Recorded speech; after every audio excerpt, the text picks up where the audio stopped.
Oh, I can hear you now. Can you hear me okay? Yeah, I can hear you just fine. All right, hold on. Let me turn you up my headphones. Blah, blah, blah. It seems like we're live already. Yeah, that happened quickly. All right. Radio edit. Radio edit. All right, give me like 3 seconds. Sure. We'll jump in this bitch. All right, hype myself up. Welcome back to the Dynasty Happy Hour. It's a two-man team this week. Tyler is out. Sicky poo. Oh, Aw. Tyler don't feel good. He needs the vapor rubs. Yeah, he's not feeling too good. So Tyler's out this week. He's chilling at home. Still gonna edit though because he's a warrior. But so redheads are they genetically weaker? I don't know.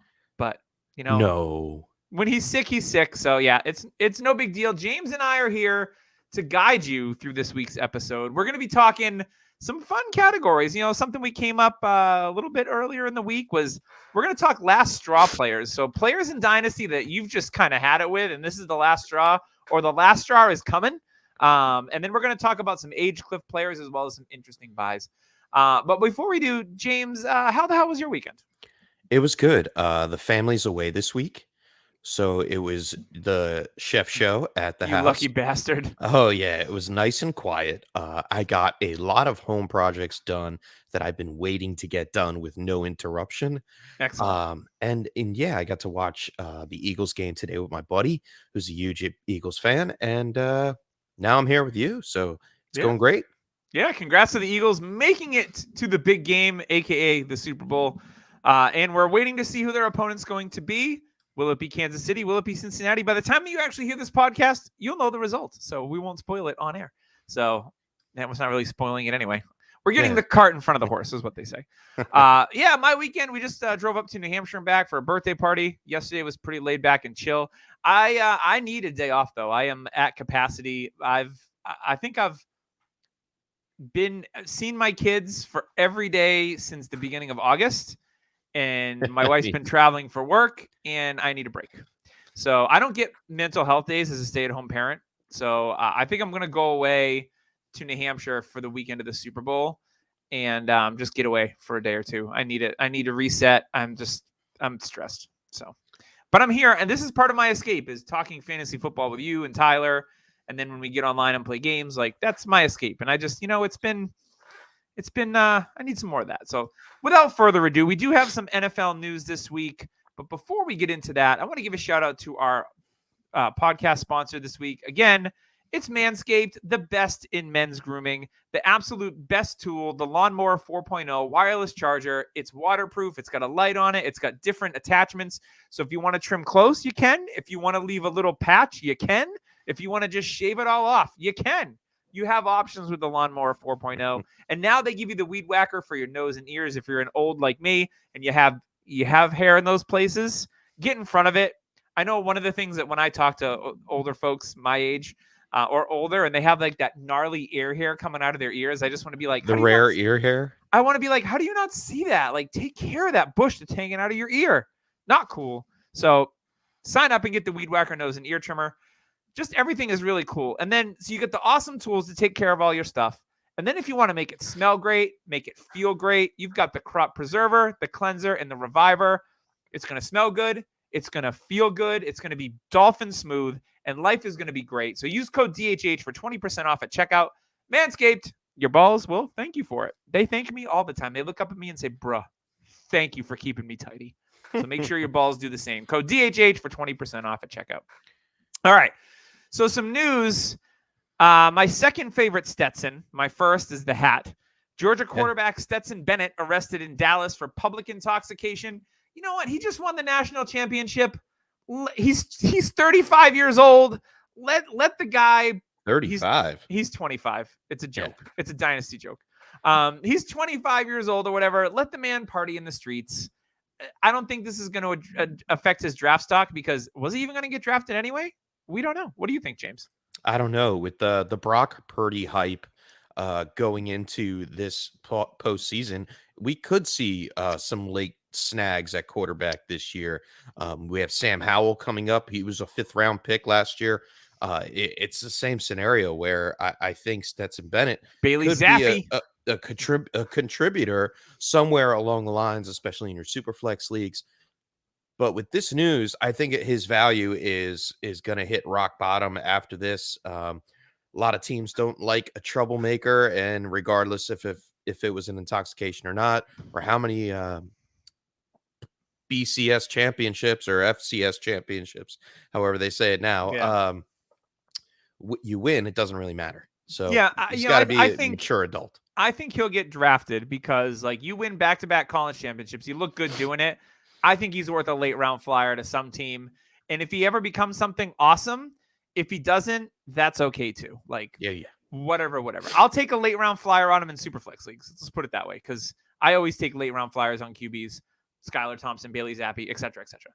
Brock Purdy. Sam Howell. I missed out on Brock Purdy. But I have Sam Howell everywhere, so yes, I agree with that.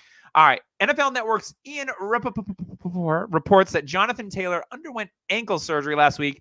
This is not really much of a surprise. He reportedly underwent an arthroscopic debridement. Is that when he gets divorced? Scraped. Oh, he got scraped. I hate getting scraped. The last time I was at the gynecologist, oh my God, it was terrible. You got scraped? It's a gyno joke. Last Wednesday is what was described as a minimally invasive procedure to clean out the ankle. Taylor first suffered his ankle injury in week 4 last season, but he battled through it for several weeks before being placed on IR after week 15 when their season was over. And I needed him in the fantasy playoffs. It was great. Yeah. No structural damage was found during the procedure, and Taylor is expected to be ready for training camp. One of the things with Taylor was he's never missed a practice in his football career. Well, now he's missed games. Now he's had a minor surgery. Always sell the running back when they're 101 in startups. I love Jonathan Taylor. Don't get me wrong. Tyler was right last year. Yeah. Can't believe it. I've been saying it for years now. Like, once the running back hits 101 in startups, you need to sell because they only go down from there. CMC, Jonathan Taylor, Todd Gurley, you name it. Any running back that's been 101 in startups, they've always depreciated after that. So that is your signal. That is the bat signal for your dynasty teams to take a haul and move on. Let's put it that way. Chargers quarterback Justin Herbert has undergone surgery to repair a torn labrum. Oh, no. It's okay, team. It's his left shoulder, not his cannon on the right arm. Per the team, he's expected to be cleared for offseason activities. Herbert, in essence, had a down year, but he was second in the NFL in passing yards. The touchdowns weren't great. We all know Herbert isn't a sky-high talent, so no worries with Herbert. It looks like he's going to be fine. Let's jump on the coaching carousel. James, you got a ticket? Oh, yeah. All right, hand over your ticket to the creepy man that doesn't look like a pedo at the carousel. It happens. I've got kids. Yeah, I'm like, why do they put this weird dude running the carousel? It's just strange. Oh, yeah. You know what I'm saying. I got it.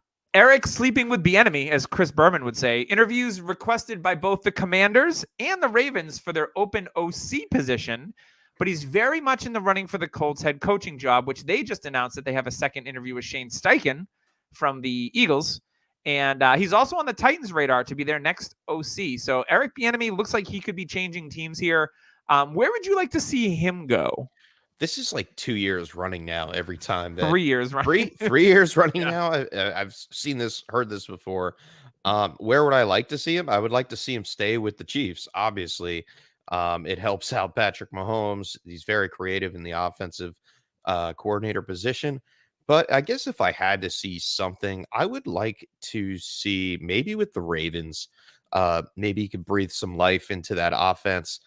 See if he can get Lamar Jackson to actually be a Raven, and maybe unlock Rashad Bateman. I mean, the setup's pretty similar there as it was in Kansas City as far as offensive playmakers. They did use 2 tight ends at times in Kansas City too, with Gray and the other kid there, Jody Fortson and Kelsey. Like, I think Isaiah Likely needs to be more of that offense, but that's just I agree. And if that happens with Eric Bieniemy going over to the Ravens, yeah, that would definitely happen. But the Colts have to turn down his head coach job first. Really. Yeah, and Jeff Saturday apparently is still in the running for that job. Jim Irsay. I think they're just giving everybody second interviews to keep us guessing. Yeah, I bought a guitar from Prince, and you know that he has a collection of rare guitars like played for certain videos and songs, and he hires people to play them for him. Just random people. He doesn't know how to play the guitar.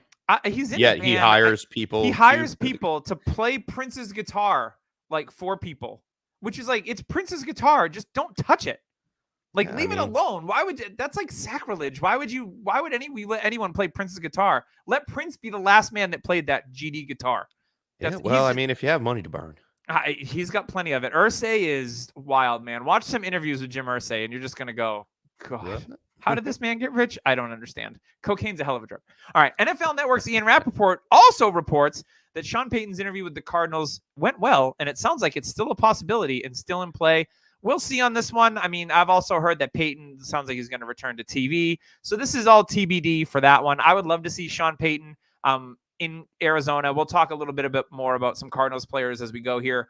And then NFL Network's Ian Rappaport also reports he's been very busy, that the 49ers defensive coordinator DeMeco Ryans has emerged as a top candidate for the Texans head coach vacancy. I think this makes a ton of sense. Benjamin Albright, who's a Denver insider, responded to someone's tweet about him being the Denver Broncos head coach, and he said not likely. He thinks he's going to go to the Texans as well. DeMeco Ryans played for the Texans. He was an awesome player back in his day. He's running the Niners defense, who was great. I know they struggled a little bit today. But yeah, DeMeco Ryans, great fit in Houston, in my opinion. They have a young defense, and they played well at times. So I think if they build around that and maybe figure out quarterback position, which they should do this year, they could be in the right hands, James. What do you think?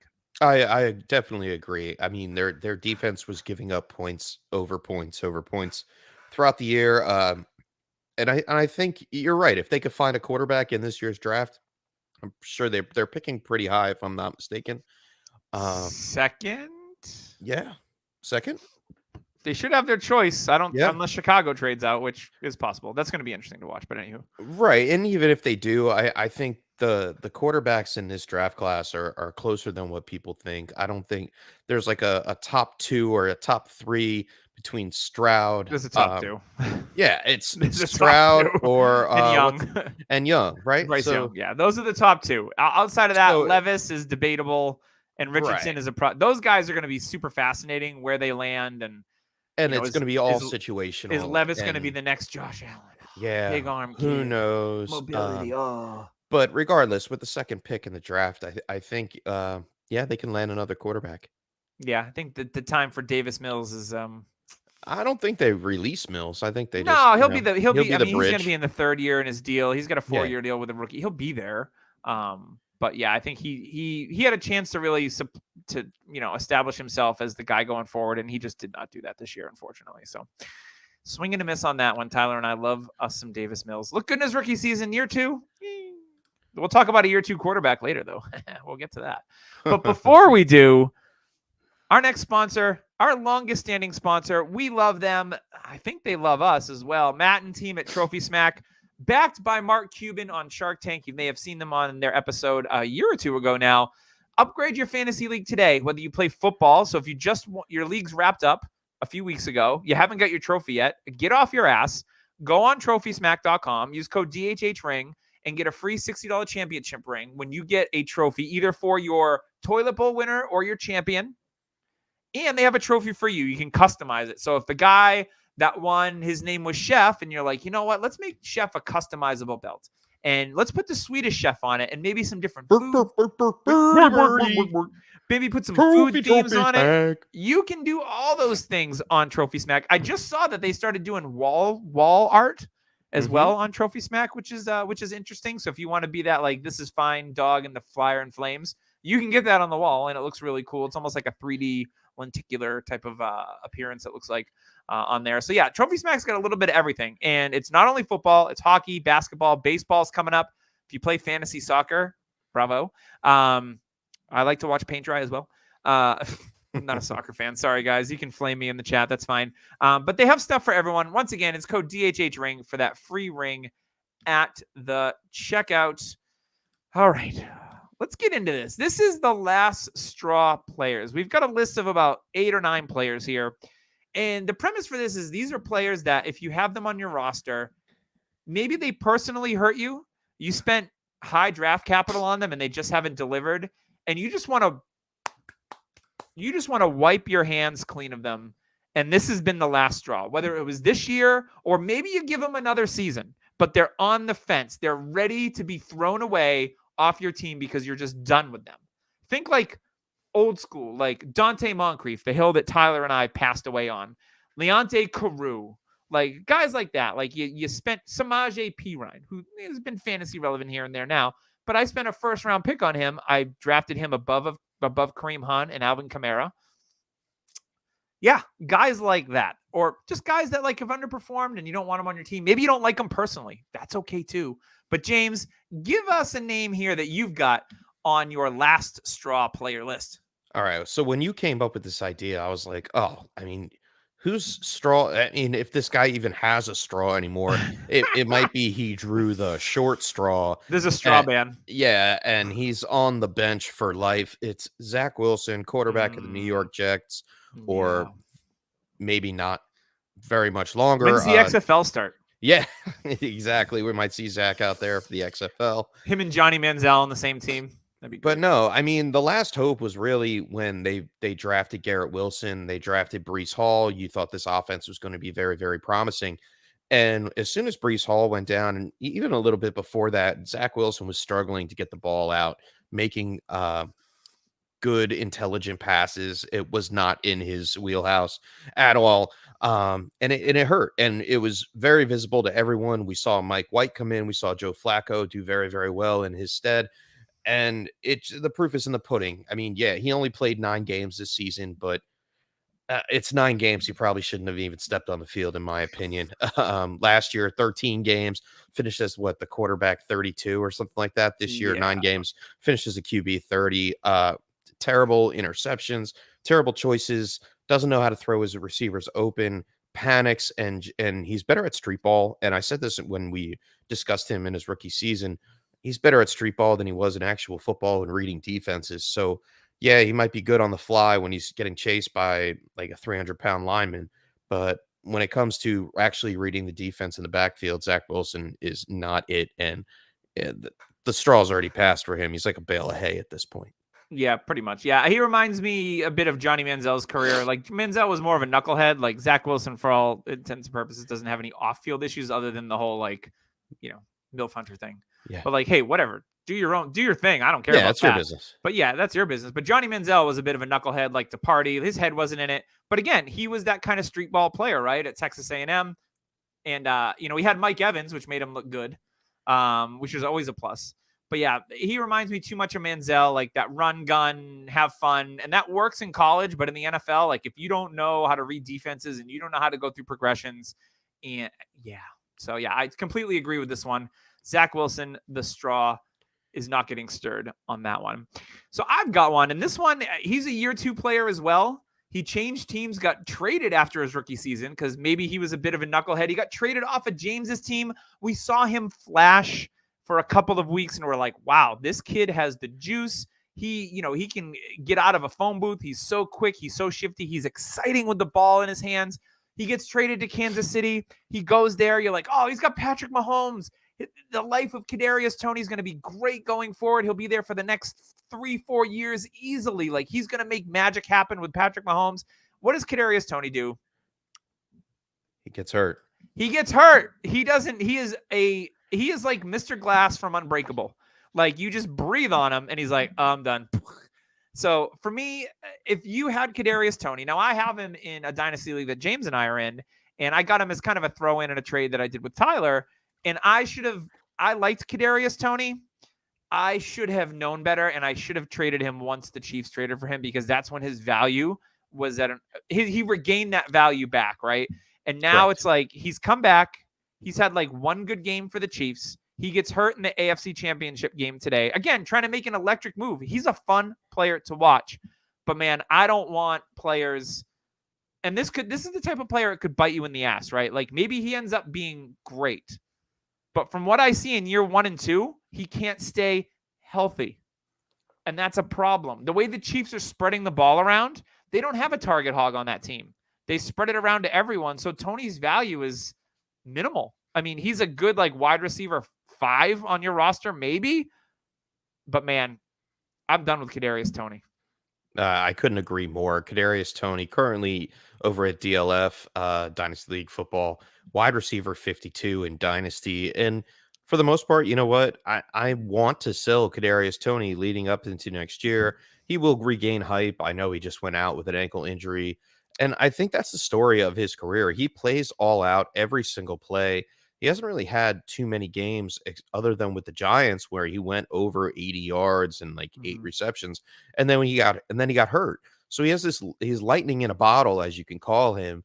But the fact that he breaks that bottle each and every time he gets on the field is a little disturbing, and you kind of want to hold back on giving him more than what, a second chance. We've already done that. This will be his Mhm. third chance coming in as a wide receiver third year wide receiver breakout, possibly. Who knows? But I think he's a safe option, like you said, as a low throw in to try to get a trade done.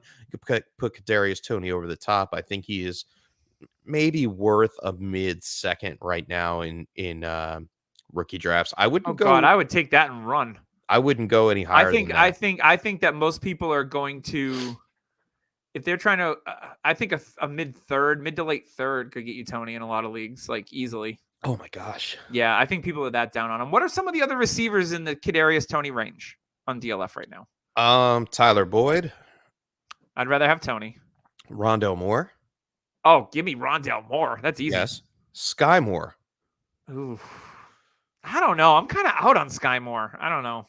Yeah, you're kind of out on Sky Moore. All I mean, right. I'm kind of Well, out on Kadarius Tony. Like, give me neither. let's give you another straw player then. How about Michael Gallup?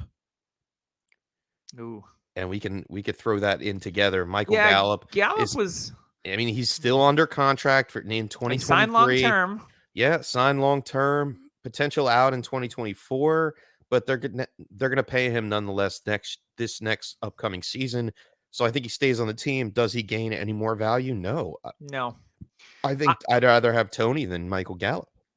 Yeah, this I put Gallup on this list because Gallup to me is a guy that I really liked during the draft Oh, process. for sure. I liked him being the number 2 receiver, but what's the one thing that you heard all the Dallas beat writers and everyone clamor for? The Cowboys need another receiver Hmm. because they have CeeDee Lamb, who is a beast. Like he broke out this year. Not that like he had 2,000-yard rookie seasons before this year, so let's not really call it a breakout. He was already there. Hmm. But you know the touchdown department was great for Lamb. He played well in the playoffs. Won you leagues really down the stretch. But you know Noah Brown emerged as a better receiver than Michael Gallup in this offense. Now it could be because Gallup's coming off the ACL. I'll give him a little bit of reprieve there. But you look at this offense now, could Gallup's value go up if they lose Dalton Schultz in the offseason? Possibly. But I I also don't think know. they're going to draft a receiver, or I mean, look what T.Y. Hilton did. T.Y. Hilton was contributing more than Michael Gallup down the stretch.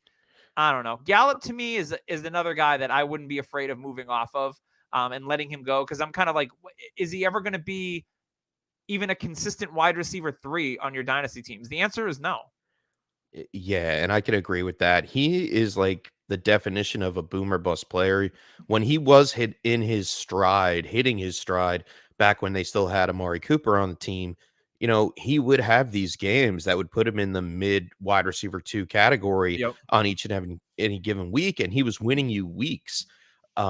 But since then it's been more bust than boom. And if he's going to be that kind of a boomer bust receiver on a franchise that has a main threat already, then guess what? He's almost similar to like a Mike Williams, or worse. A worse Yeah, example he's of like a Mike dollar store Williams version of is Mike is Williams. Michael Gallup. Yeah, Yeah. he's not the horse, he's the donkey or ass, as you would And call speaking of donkeys and asses, who him. plays for the Broncos, James, this was one of my favorite ones. I own this player, or I roster this player rather, in one league, and I was counting on him to be my wide receiver 2 after Jamar Chase. I was really excited going into the season, but man, I am not excited right now. I mean, it's Cortland Sutton, and Ugh. it's just disgusting.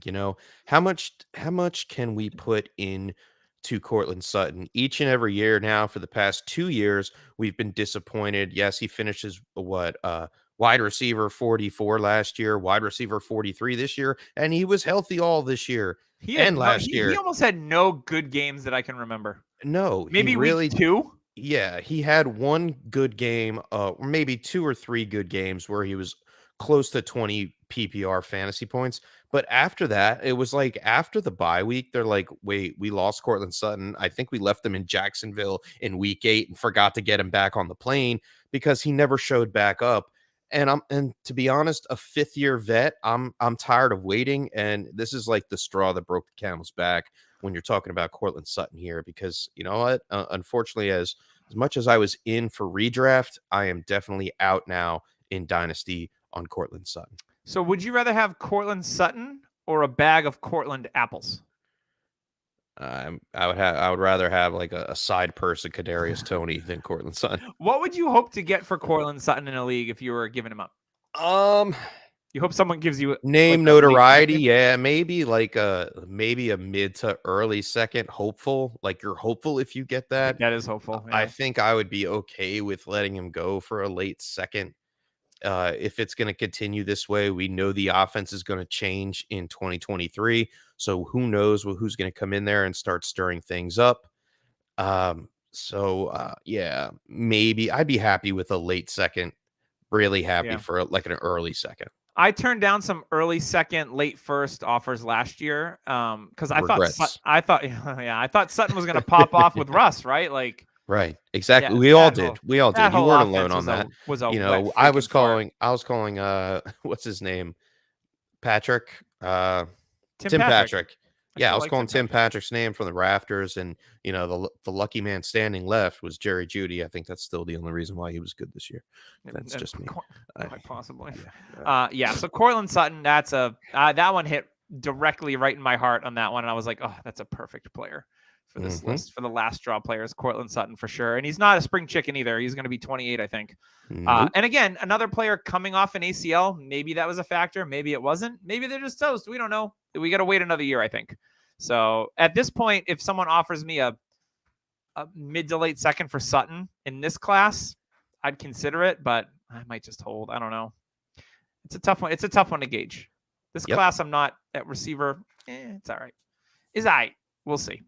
All right. My next player, if anyone listens to this pod, they know there's 2 players in the NFL that I just don't care for. One is Aaron Rodgers. That is publicly known. I just don't like him as a human being. I think he's whiny. I think he doesn't take accountability when things are his fault. And I just don't like to watch him play football. Is he talented? Hell yeah. He's a great quarterback. I just don't like him as a person. The second player that I do not like, who now I'm kind of just, I've had it up to here, which is 5'1", his same as his height, is Kyler Murray. I traded for Kyler Murray in the offseason. I gave up the 102 and Michael Pittman in a Superflex league to get Kyler Murray because I was like, you know what? The 102, I wasn't really jazzed. I was like, I need a quarterback really bad. I didn't really like this quarterback class, rightfully so. So I traded for Kyler to go with Josh Allen. So I'm like, I am set at quarterback. Like, I am good. And Kyler gets hurt again this year. Whines. You saw it on Hard Knocks. Just not like, it seems like the team doesn't respect him. They don't like him. He had an issue with Kingsbury. Now there's going to be a new coach. Hopefully it's a guy like Sean Payton that can look to Kyler Murray and be like, shut up, little boy, and get your ass out there and run these plays because Kyler is full of ego and pompous. And he's the same thing as Aaron Rodgers. Nothing's his fault. He gets frustrated when he makes a bad throw and he thinks it's the receiver's fault. I just don't like watching him play football. It's the one league that I roster him in. And in this offseason, I'm going to look to move him. I'll even take a little bit of a hit to move him just because I don't want to deal with the drama. That offense is going to look a lot different next year. DeAndre Hopkins could be gone. You know, you still have Hollywood there. You've got an older Zach Ertz. You've got an older James Conner. They've got a lot of needs on that team. I think Zach Ertz is done, isn't he? I mean, he tore his ACL. I mean, he's still under contract, though. So there's just a lot. I don't think it's – Arizona had a really short window. And, it closed. It closed. Like, I think Kyler is just, again, a talented quarterback. Just he wasn't running as much. I'm out. I'm out on Kyler Murray. He's the last straw for Kyler Murray. I have 0 shares of Kyler Murray, but I will say this. It seems like the expectations were high. He came into the league when Lamar Jackson had just, ran his butt off. And yeah, he might be a top 5 dynasty QB for now, He's but not anymore. not anymore. He's like a QB 8 or 9, I think. I Now. think he's QB 9, right underneath Justin Fields. And to be honest, I would take Justin Fields and Trey Lance and put them over Kyler Murray. Why Trey you Lance, say? huh? Yeah, I would Woo-hoo-hoo! put Trey Lance Is this over spicy Kyler Murray. meatball, James? It's a little spicy, and I know it's not the hot take season yet, but hey, we're gonna heat it up with a little bit with the chef. Nice. But no, I would give Trey Lance to. I mean, I would give Kyler for Trey Lance plus and see you if can that get works. Trey Lance and plus a lot, I think. And I'd be super happy with it. Like you said, the coaching is going to change. It's going to be a new system for him. He's been working with Cliff Kingsbury pretty much since he started playing football. Yeah, no, he's been his whole career. Yeah. Yeah, exactly. So I don't know if he knows any other style of offense. He always had trouble with reading the defense because he can't see over the line to begin Double with. XP weekends, man. Yeah, There's the double XP weekends, the Call of Duty bullshit. Like he has so many excuses, and he's always crying when he gets hurt.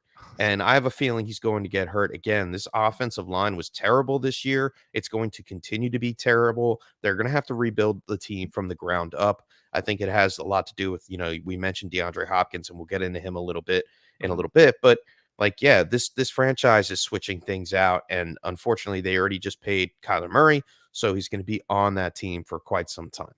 Yeah. James, give me another one. I know the rest of the rest of the good players on this are the ones that I put on there, but feel free, grab one, talk about them. Oh, yeah. I mean, because I put in a lot on the other lists going forward, but I don't know if this is a last straw play for me on Gabriel Davis. And we could talk about Gabriel Davis.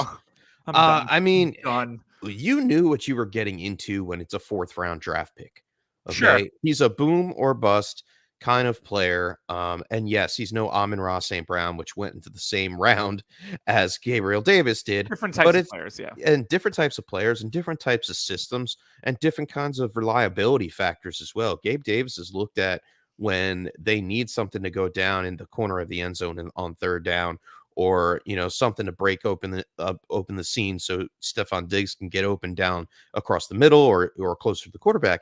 And I think everybody saw that playoff game last season and said, "Ooh, Gabe Davis, wide receiver 1, huge breakout 2022 with big race blinders on their face." And to be honest, of course it wasn't going to happen. Those kind of games are like anomalies, and I don't think Gabe Davis is out, but his value is definitely taking a hit. And I'm just going to hold on Gabe Davis right now. I'm not trading him away because he's at a buy level of value for me, and I'm not selling because I'm not going to get what I really think a couple 4 to 5 straight good low end QB1, I mean wide receiver 1, high end wide receiver 2 games could really change his value around really, really quickly. Yeah, I moved Gabe Davis in the one league that I rostered him in. I was really deep at wide receiver. I have Amon-Ra and a bunch of other, like Christian Kirk. I've got a good receiver, T. Higgins. So I've got a good top 3, and I've got a couple guys too that are rosterable and startable if I need them. So someone reached out to me, and I needed a tight end. It's a start 2 tight end premium league. So tight ends, those are so tough. So tight ends are like gold, right? No one wants to give them up. You always have to overpay. Like, it's one of those games. So guy reaches out to me. He's like, "Hey, I want to get Gabe Davis." I'm like, "Okay, like I need a tight end," and he had a bunch. So we ended up settling on. I give up Gabe Davis. I get Noah Fant, who's only 25 years old, and I get Khalil Herbert, who I love.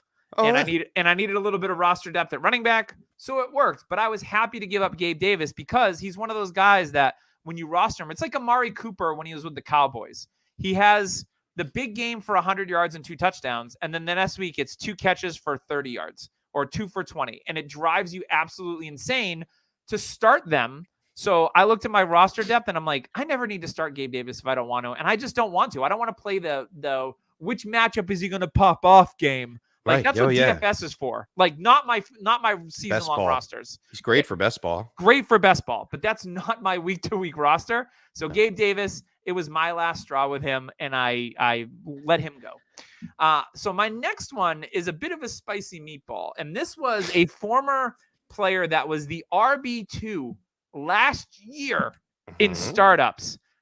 This year comes, Jamal Williams sets a franchise record for rushing touchdowns.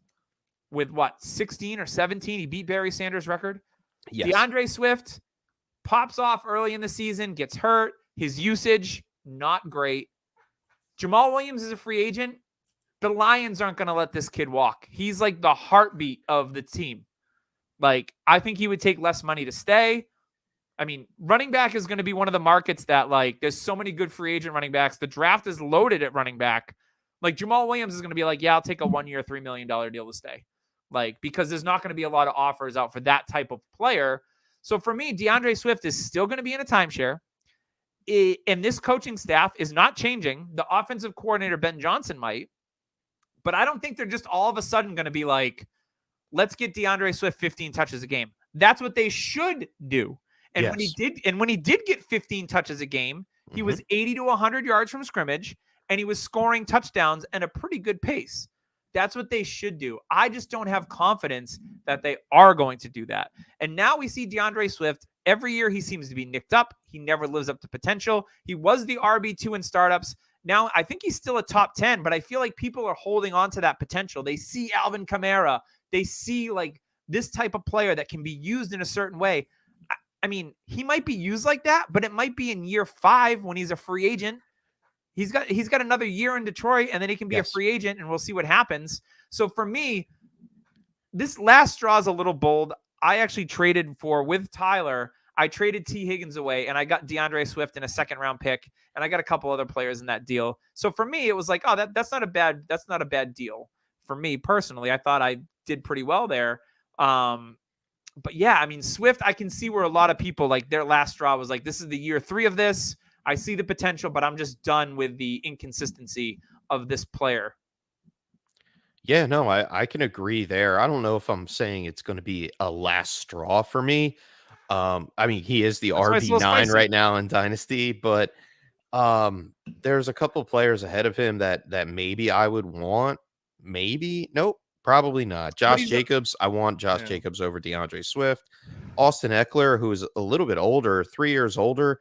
I don't know. I think I might have to lean Swift there with the age difference of depends on your roster. 27. Yeah. And I mean, if you have Austin Eckler, you're not going to give him up for peanuts. And you're definitely not going to give him up for DeAndre Swift because you're not going to get much else in return. I mean, Eckler just led the NFL in touchdowns too. Yeah, he was RB1 on the year. So, like, I don't think that DeAndre Swift lost too much. I think this is where he really is going to stay for you know how Josh Jacobs' value didn't really move too much, and it started to sink, and then boom, the last year of his contract, he started to go out there. DeAndre Swift, we haven't seen him play a real full season yet. He's played 13 games, and then will we see him play? Will we see him play? And I don't know. I want to. Well, what happens is, like, he's a victim of his own unfortunate situation, really, because he gets hurt each and every year, and when he goes out, Jamal Williams smashed. So like, what's that supposed to say for DeAndre Swift, even if we don't see Jamal Williams come back next year? Yeah, and I've seen mock drafts. I've seen a couple of them with the Lions taking Bijan, and I'm like, ugh. I don't think that's going to happen. If it does, DeAndre Swift is going to be oh man. Yeah, I mean, if you say it like that, then now I want to get rid of DeAndre Swift, because if Bijan goes into Detroit, where there's going to be some problems, but they definitely let go of Jamal Williams if they do. Yeah, they need some help on defense, so I don't see them using a first-round pick on Bijan. Yeah, it's those fantasy players doing mock drafts. Oh, yeah, 100%. Our last player on this list, just a quick one that I added, because, I mean, this one, we saw a historic season from this player 3 years ago now. We thought that this would be the year. He gets Josh McDaniels as his OC. They get Devontae Adams. They had Hunter Renfrow coming back, Derek Carr. There was consistency within the offense there. And we all thought that Darren Waller was going to live up to that hype from 3 years ago when he caught almost 100 balls, had double-digit touchdowns and over 1,000 yards. Sneaky older player. He was a late blossomer. I think he's going to be 29 years old, or he already is 29. He's 30. He's 30. So Darren Waller, he's age cliff / last straw. Oh yeah, it's a good transition. For me, it's players like the George Kittles of the world who I've been trying to get out from underneath. Now I know he finished the season strong, didn't do anything today. But those are the kind of players that have had monster seasons. We saw Kittle set the reception record or the yardage record for tight end. Kelce since broke that. But it seems like once you're a tight end, not named Travis Kelce, and you get that massive season, Like that is a pretty open window. Even you can even use Mark Andrews as an example. He was the tight end one in 2021 and he disappointed in 2022. Now Andrews is still young. He's a lot younger than Darren Waller, but when you saw Waller break out, really atypical, Gary Barnage style, but better, obviously, a late career breakout. I got rid of Darren Waller in every single league because I picked him up for like $3 in one and I sold him for 300 in that same league. Like I cashed out big time on Darren Waller. Because for me, it was like putting a season like that together and then keeping up the pace. Now we've seen him get injured as well. He didn't really take over games. He had a couple of nice games towards the end of the season where he had like 70 yards or 60 yards and a touchdown, but we don't know who the quarterback's going to be there next year. Waller's not going anywhere. I think he restructured his deal to stay there even longer. So for me, Waller, last straw. That's a guy that like this offseason, if there's anybody a taker, if it's a tight end premium league, get a first round pick for him and move on.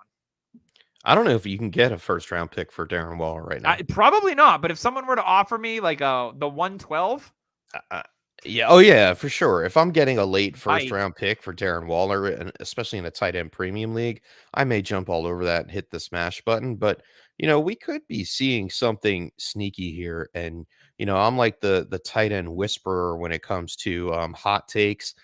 And we sit there and we think about it. Coach McDaniel, comes in here. It's a different kind of game script from the get-go, more run heavy. And then they add Davante Adams in. Darren Waller's banged up for most of last season, still not 100% this season. And if there's any telltale sign that it takes over a year to get back to 100%, he is the example. And maybe that's the reason why he started to show off towards the end of the season, because he was back actually on the field. But I mean, you're saying that a tight end that hit third overall and second overall in PPR formats in 2019 and 2020 now just up and ghosted everyone. I don't believe in that. I'm not 100% on that. I can't 100%. Be under conviction. So I'm holding on to Darren Waller here. I'm not going to sell unless it's for that first. I'm not going to take a discount. I think he doesn't really have too much competition as far as Foster Moreau. No, thank you. We'll talk about him later. Yeah, and with Davante Adams, and we're going to talk about Davante Adams in a little bit, I think that Waller has a better chance of, in the next 2 years of being somewhat more of a gain value player and then be able to really, like say, hey, he's back kind of a season where he hits the top 5 tight ends. Then you can sell him for that mid first instead of a late first. But if I get the late first right now, I'm okay with that. Yeah, I think it's one of those things you could be missing the window. Like if he has another injury plagued season or that offense you're screwed. Then you're screwed. So I would rather, like, if I can get a guarantee in hand and even an early second in a tight end premium league, like I'll take it. What is it? Right. What is it called? A bird in the hand is worth 2 in the bush. 2 in the bush, yes. Yeah. I believe that is the old adage, if you will. Let's get into age cliffhangers. Now, I'm going to do this one, James, because we don't have a lot of time to go by them one by one. So let's do it by position. Let's lump them in. Let's get our guys together. So let's start with the quarterback position. Now we have a couple of players here. Obviously, on the older side, Tom Brady will be 46 before the season starts. He's a free agent. Aaron Rodgers, Aaron Rodgers, will be 39. We already talked about my dislike for him going forward. So both of these guys are age cliff guys. We don't know Brady's future. Rodgers, will he stay in Green Bay? Will he get moved? I don't know. But I mean, both of these, I would say Rodgers' value might even be lower than Tom Brady right now. Like, is that? I don't think so. I think it's like a sideways move for Aaron Rodgers. We already saw the step back that he took this year, struggled with the wide receivers, the new wide receivers in that system before Allen Lazard fully came back from injury. And I think if he stays in Green Bay, his value is probably going to stay the same. He's not going to lose too much. Second year with Christian Watson, Romeo Doubs, and then Allen Lazard probably coming back. Might bring in a free agent tight end. Bring in Gronk or something like that. Mike Gesicki. Could you imagine that? Yeah, or Mike Gesicki is a perfect receiving tight end. Or draft Michael Mayer. In that system. Yeah, so I think there's a couple options. I think they're going to keep Aaron Rodgers there if they can. They're just doing everything right now not to piss him off during the off season, I think. Yeah, I think in these guys in super flex leagues, if you need like a QB2, you're really struggling, and you can get give up a second round pick. I guess it's probably worth it. Probably an early second for Aaron Rodgers, maybe a mid second for Tom Brady. Once Brady announces or where he's going to play for sure. If he plays. Yeah, that's a risk in itself. He's a sicko. He'll play. Let's be honest. Yeah. Like he'll go to a team that's like pretty decent, whatever. Or he could just create his own XFL team, the Tom Brady Skeletons. That's true. The Tom Brady like crossbones facial features. The crossbones. It's like Tampa Bay XFL team. Nice. I'll take the next one. I want to get into wide receivers. So for me, a lot of these age cliffhangers really depends on the way that your roster is made up, right? If you're a win now team, these are players that I would go out and acquire if the price wasn't too high. Players, if I look at them and I got a lot of young players and they're like my only aging player, you got to get rid of them. Like you can't hang on to DeAndre Hopkins if you have a bunch of second and third year receivers or players. You have to move on from that player and get what you can get. You know, I think a lot of these players for the receivers would probably fetch. Maybe you still get a late first from a contending team for some of these guys, but I think for Adams you would. For Adams, you definitely would because, you know, he showed that he balled out again this year. I think Keenan Allen and DeAndre Hopkins are kind of in that second tier. Yeah. Yeah, I agree. You know, Keenan Allen is 31. Adam Thielen, he's probably not going to be on the roster next year for Minnesota. No, he's going to age out. I think he's toast. Yeah. Like he'd be a guy that like signs like a veteran minimum on a team. I don't think anyone's in November. Pay him. In November on the way to the playoffs. Yeah. So for me, Hopkins going to be on Dallas next year. Hopkins is kind of exciting depending on where he gets traded to. I would probably, if I'm contending, I would give up a second for Hopkins pretty easily. I would give up a late first for Devontae. Keenan, I'm just kind of done with Keenan. You look at his numbers this year. I know he missed a lot of time due to the hamstring.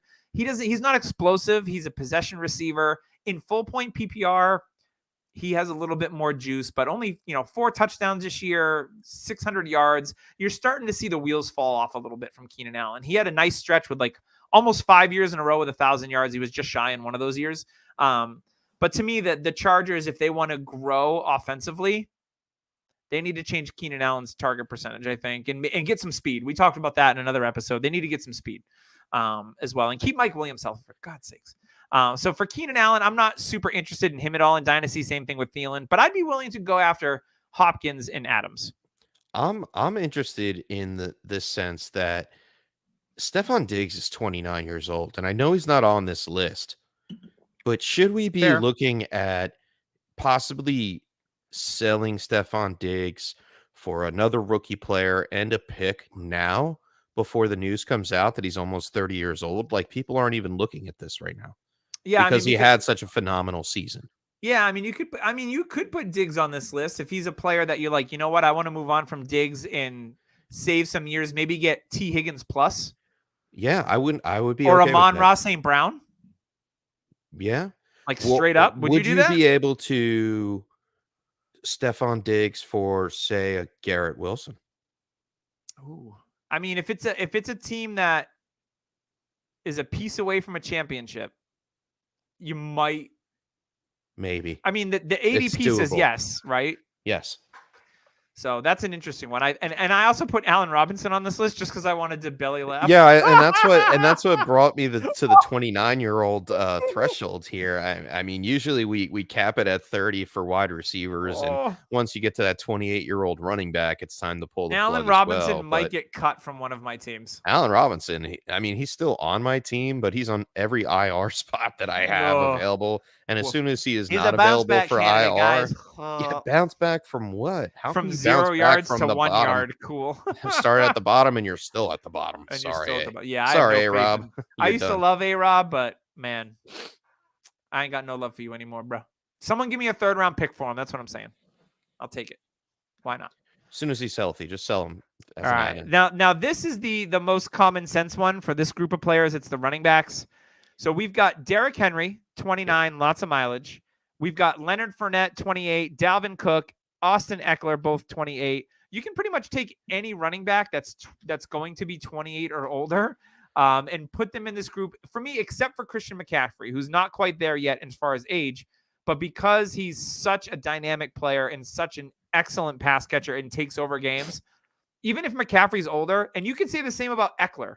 But what I'm worried about for Eckler, we've seen him do it 2 years in a row. How many running backs have we seen do it for 3 years in a row? Not since many. early 2000s or the 90s, like your Sean Alexanders, your LTs, your Priest Holmes, guys like that. And I think the Chargers want to find another running back. They drafted Spiller.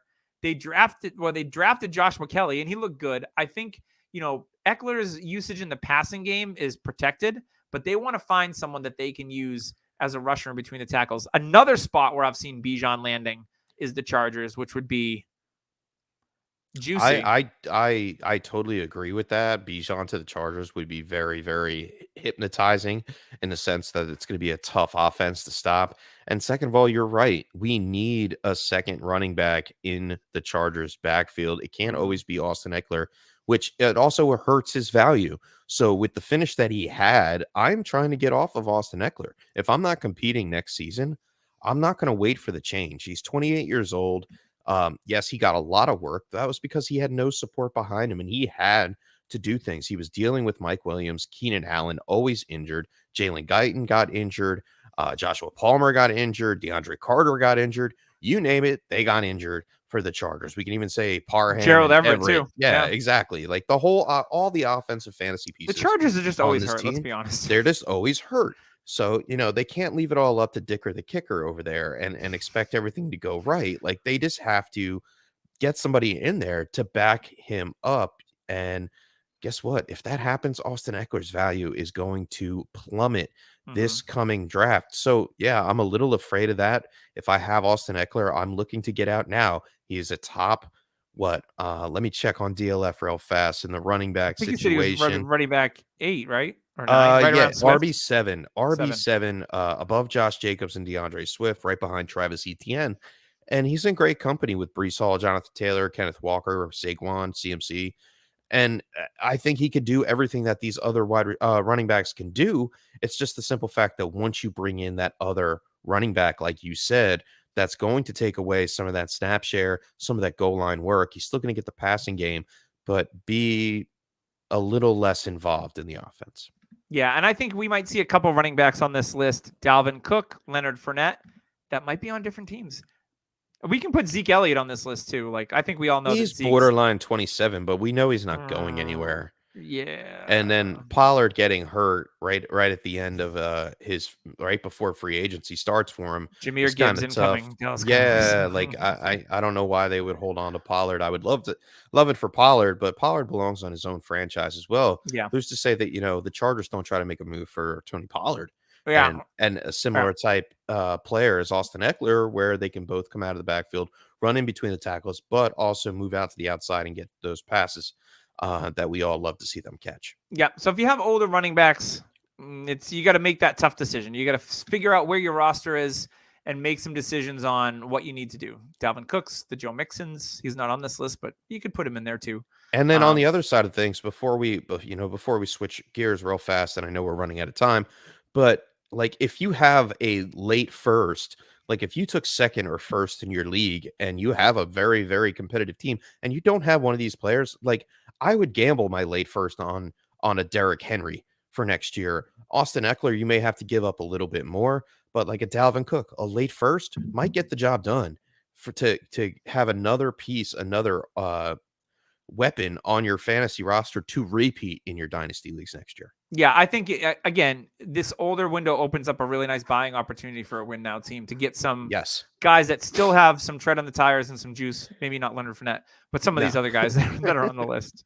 All right, let's move on. We did have Travis Kelce on here. I mean, yeah, he's an age cliffhanger at 33 years old, but when do the wheels fall off? Do they fall off super quick and sudden?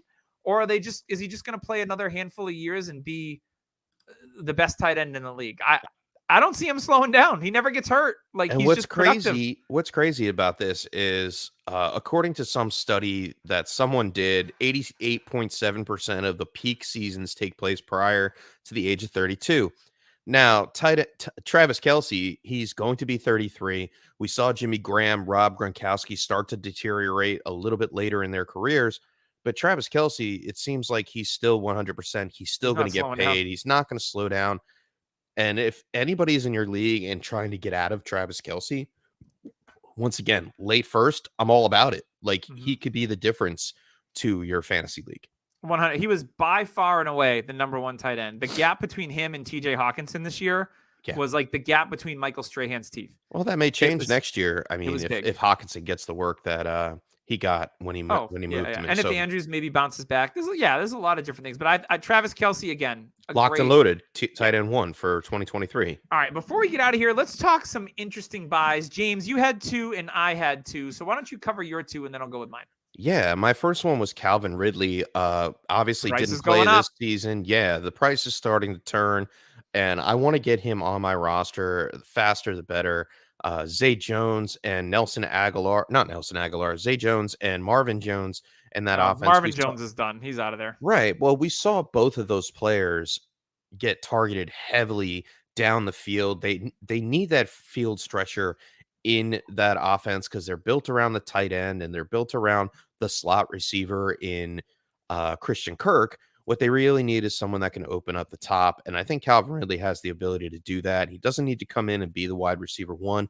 I think it's a 1A, 1B situation between him and Christian Kirk, with Evan Ingram running around the middle, and they're going to be pretty unstoppable with Travis Etienne running the ball as well. So this franchise is on the rise. I had picked them to beat who'd they play in the first game where they came all the way back in the playoffs. God, why do I forget this? The Titans? Yeah, the Titans? No, Titans didn't make the playoffs. Damn. We don't know. We stink. Anyway, no, but the Jaguars came back to win that game, and I think the Chargers. The Chargers. It was the Chargers. Yeah. I just remembered it. I had to go back into my memory cache to peel that one out. I appreciate that. Yeah. No and they beat the Chargers. Thank you, Doug. And I think they are going to continue to get better with Calvin Ridley. I mean, yeah, he took a year off. Hopefully he's been training and not just gambling outside the NFL. But God, please no. Yeah, I think if you waited long enough for Calvin Ridley, or you were one of the parts of those Twitter kids that went out there and made ridiculous deals to get Calvin Ridley on your team while he was down and out, I think you are going to be happy when he starts to come back to life. And he's going to be beneficial in this offense. They spread the ball around a lot, like probably at the top half of the league. So, yeah, Calvin Ridley is going to be a very nice, interesting buy that you could probably still get a mid-second for Calvin Ridley right now. Yeah, I think you can go out and acquire him for a mid-second for sure. Yeah. I think by the time that he gets reinstated and the hype, then the value is only going to go up, right? And then the other receiver that I had was KJ Osborne for the Minnesota Vikings. And like we mentioned with Adam Thielen, he's getting older, 32 years old. He's probably going to be out on the streets with that cup, shaking it for change. I don't think he gets to go anywhere, but KJ Osborne, I think, has done enough to step up into that wide receiver 2 area for that team. Like we saw him actually. He had some big games in the second half of the season. Big waiver wire ad in the second half of the season. If you were able to acquire him off of waivers, or, you just had him stashed and all of a sudden, boom, he starts popping off. I think there's going to be those games where the defense schemes Justin Jefferson out of this offense. And KJ Osborne, we've seen it already. Small sample size, of course, but he is going to be one of those safety nets, him and TJ Hawkinson. I think it's going to be KJ and TJ, the connection over there, sustaining the Minnesota offense going down the stretch when defense is planned for Justin Jefferson. Remember Irv Smith? I remember Irv Smith. Yeah. Oh, yeah. Who's that guy? I mean, come on. But yeah, I think KJ Osborne, you could still add him right now in leagues. And as soon as the news comes out that Adam Thielen's gone, KJ Osborne would be a quick pickup and flip option, even if he doesn't. Like before the NFL draft, we say Adam Thielen. Oh, Adam Thielen retires. It's KJ Osborne season. Woohoo! I'll give you a name that's probably free right away. I'll give you a name that's most likely free in a lot of leagues. And he had one good game at the end of the season out of nowhere. And his name is Jalen Nailor. Remember that? That name, Jalen Nailor, for the Vikings. He's probably free in your dynasty leagues unless you play in a league with me, because I probably roster him. All right, let's go to my 2. I'll be real quick. The first one, we talked about him earlier, Foster Moreau. I've just always liked Foster Moreau's game. I think he's super talented. Now, did he do a lot when Darren Waller was out this year? Not a ton. He reminds me of Gronk, just the way that he's built, the way that he moves. He did have some really bonehead penalties this year, which concerns me. But again, this is a guy that's relatively free in even tight end premium leagues. So for me, change of scenery. He's a free agent. If he goes to a Green Bay or if he goes to a team, a pass happy team that needs a tight end, I think for us, Foster Moreau is a player that I'm interested in acquiring. And the other one is a quarterback. We don't see many quarterbacks being interesting buys, but this one, I will tell you, this quarterback has the second highest completion percentage through 2 years of his career. Number 1 is Joe Burrow. Number 2 is McCorkle Jones from New England.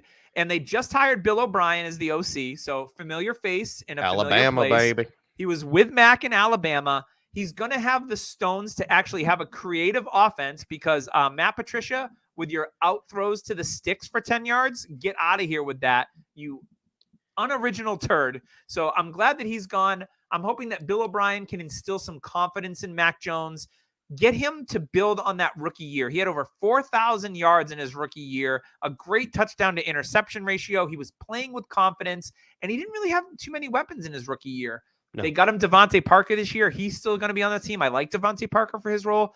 Tyquan Thornton has flashed at times. I think another interesting buy right there. Yeah, I think they either trade for a receiver or they draft one in the first round and hopefully get it right. Jordan Addison, I would love that. Stay away from Quentin Johnson. For the love of God, don't do it. I would hate that. They have bad luck drafting wide receivers. The last good wide receiver they drafted was Terry Glenn, and that was like 20. R.I.P. Terry Glenn. That was like 20 some odd years ago.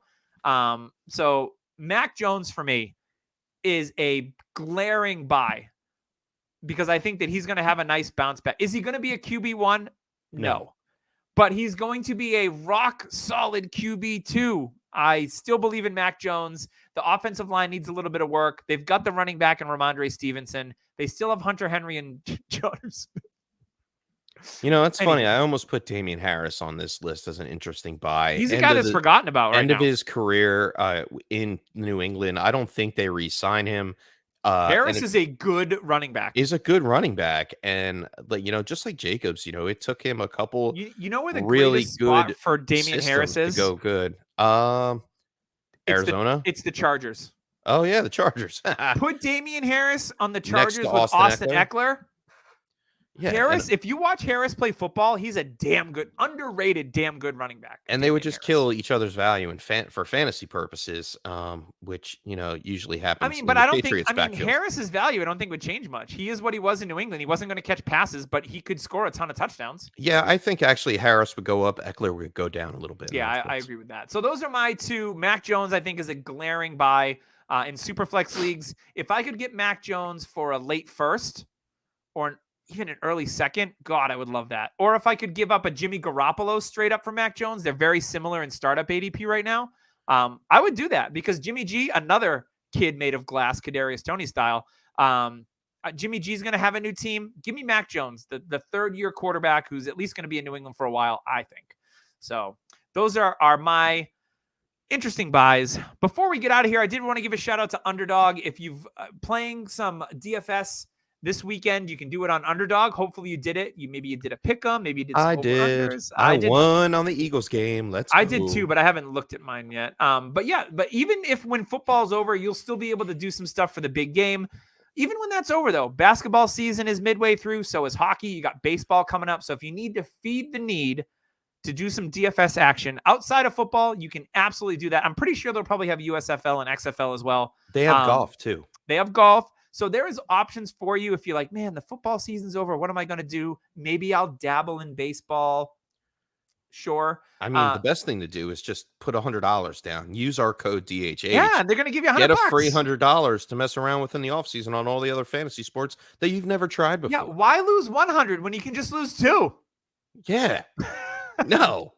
Why win 100 when you could win 200? You could win 400. This advertisement is not going out. Oh, God damn it. If you have problems with gambling, dial blah, blah, blah in this state, in this state, in this state. I heard an ad on the radio today for gambling. And then use blah, blah, blah, blah, blah. And 45 seconds of the ad was like all the different states and all the different things. I'm like, I hope I never hear this ad again because it's exhausting. Yeah. But yes, check out Underdog. It's a fantastic site. The best up and coming DFS site in all of fantasy. And when football season starts again, you can do some quick drafts on there as well. There's the puppy. They've got all sorts of cool stuff, very innovative stuff coming from the Underdog team. So we thank them for sponsoring us today. Once again, code DHH to match up to $100. that is going to bring it up to this week. You know, the only thing I got left to hit say. a high note on that one. I did. The only other thing I'm going to say is check out Dynasty Nerds. They're starting to do their film room stuff on some of these prospects. So if you're looking to dig in and watch some tape on prospects, check out dynastynerds.com. Rich and team are doing awesome work. If you join Dynasty Nerds, you can use code DHH for 15% off. There's trade tools. There's an extra Nerd Herd episode, the aforementioned film room, as well as prospect scores and the Dynasty GM. So lots of cool content coming from our partners at Dynasty Nerds. So check that out. And then Viridian Global, if you're in the need. I know it hasn't been super cold here in the Northeast yet, James. Nope. It's sweatshirt season for me. I've been wearing sweatshirts yesterday here in South Jersey. I've been wearing sweatshirts.